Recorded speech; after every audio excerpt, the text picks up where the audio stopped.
السلام علیکم دوستوں، امید ہے آپ لوگ خیریت سے ہوں گے۔ کارل مارکس نے جو سرمایہ دارانہ نظام کو وقتاً فوقتاً ایکسپوز کیا تھا، اسی کے سلسلے میں یہ ویڈیو ہے۔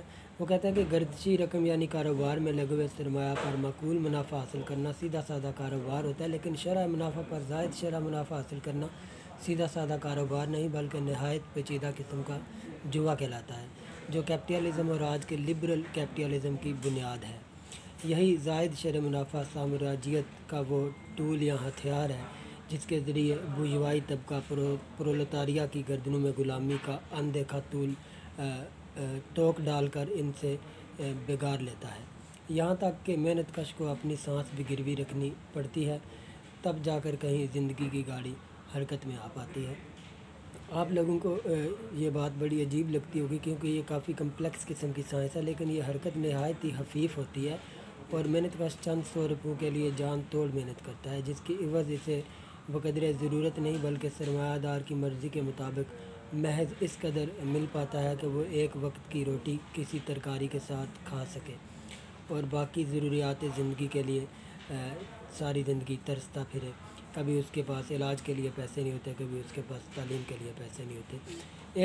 ایک دن میں ایک دکاندار دوست کے ساتھ اس کی دکان پر بیٹھا ہوا تھا۔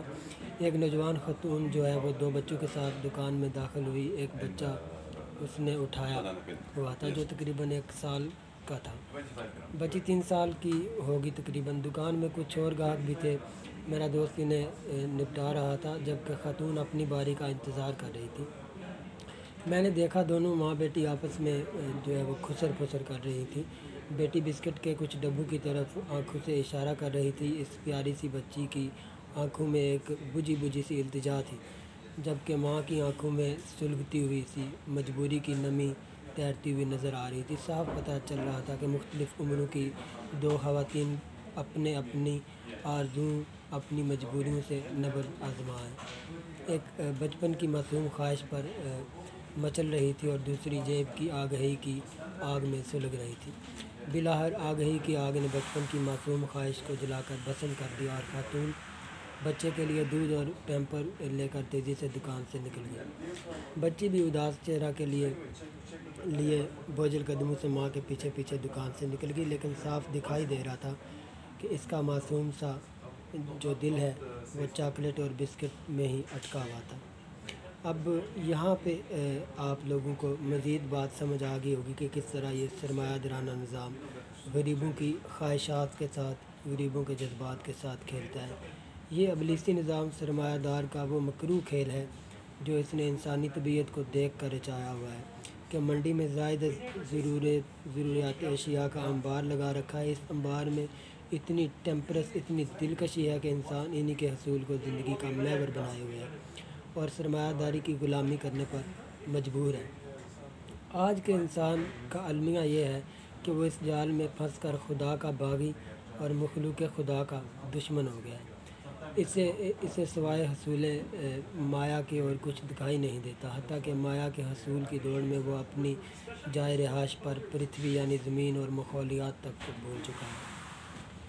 اندھا دھند زائد شرح منافع کے حصول کے لیے کارخانوں پر کارخانے لگاتا چلا جاتا ہے۔ نتیجے میں فیکٹریوں، کارخانوں اور گاڑیوں کے زہریلے دھوئیں اور مواد نے زمین، آسمان اور سمندروں تک کو آلودہ کر کے انسانوں کی زندہ رہنے کو جو ہے وہ مشکل بنایا ہوا ہے۔ اوزون کی سطح میں سوراخ موسمیاتی تبدیلی کا باعث بن کر زمین سے تیزی کے ساتھ نمی پیدا کر رہی ہیں۔ آکسیجن کم ہو رہی ہے اور زیر زمین پانی خاتمے کے قریب پہنچ چکا ہے۔ بارشوں کی ریشو 50% کم ہو گئی ہے۔ اگر یہی صورتحال برقرار رہی تو آنے والے 10-20 سالوں میں فی نفر پانی کا کوٹا مقرر ہوگا اور دنیا میں سب سے مہنگا آئٹم پانی ہوگا، حتیٰ کہ تقدیس مشرق بھی پانی کے 250 گرام ساشے پر ازارہ ہو جایا کرے گی۔ اس صورتحال کو دیکھتے ہوئے چین دریائے برہما پتر اور جمنا کی جنم بھومی پر ایک ٹنل اور ایک سپر ڈیم بنا رہا ہے۔ سپر ڈیم کی خاصیت یہ ہے کہ وہ مصنوعی مادے سے بنے گا اور بلند ترین پہاڑ پر ہوگا۔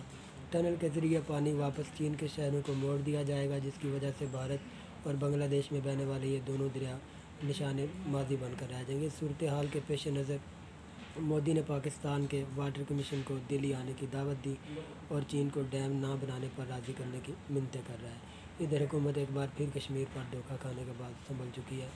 تو یہ بنیادی ساری صورتحال ہے۔ آپ لوگ کا بہت شکریہ۔